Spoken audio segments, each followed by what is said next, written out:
मैथिली दुल्हन। इसके मनमोहक गीत जरूर सुने। यदि अच्छा लगा तो चैनल सब्सक्राइब जरूर करें। ज्ञान मिक्सिंग, ज्ञान मिक्सिंग। जीता हूँ तेरा नाम लेकर, जीता हूँ तेरा नाम लेकर, मरने के बाद यहाँ अंजाम होगा। सर पे से कफन हटा कर देखना, हर जख्म पे तेरा नाम होगा। मेरे बॉडी को गली गली घुमा देना, सर पे से कफन हटा देना।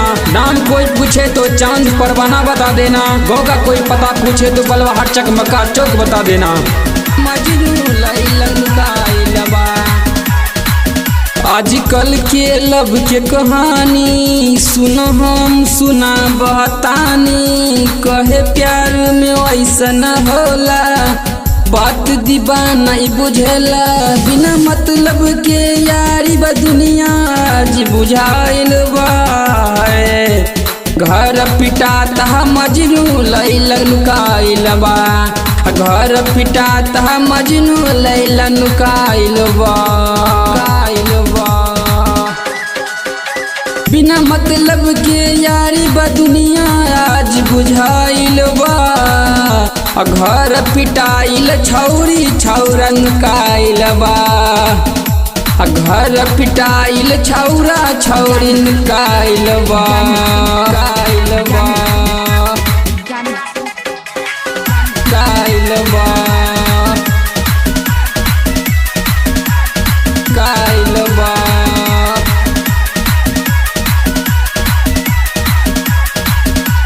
ऊ मिले खातिर बोलैली ऊ अपना घर के पिछवाड़ी।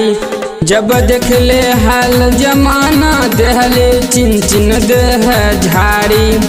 ऊ मिले खातिर बोलैली ऊ अपना घर के पिछवाड़ी। जब देखले हाल जमाना देहले चिन चिन देह झाड़ी।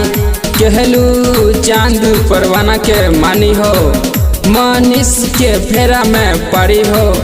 ऊ होई बड़की खिलाड़ी, कोनो लड़की के चक्कर में न पड़िया हो।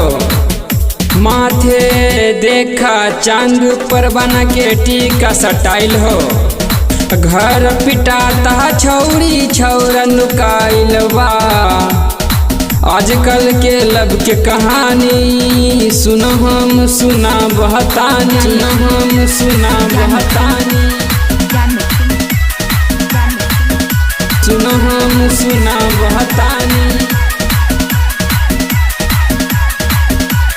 आजकल के लब के कहानी सुनो हम सुना बहतानी। कहे प्यार में वैसा न होला, बात दीवाना बुझेला।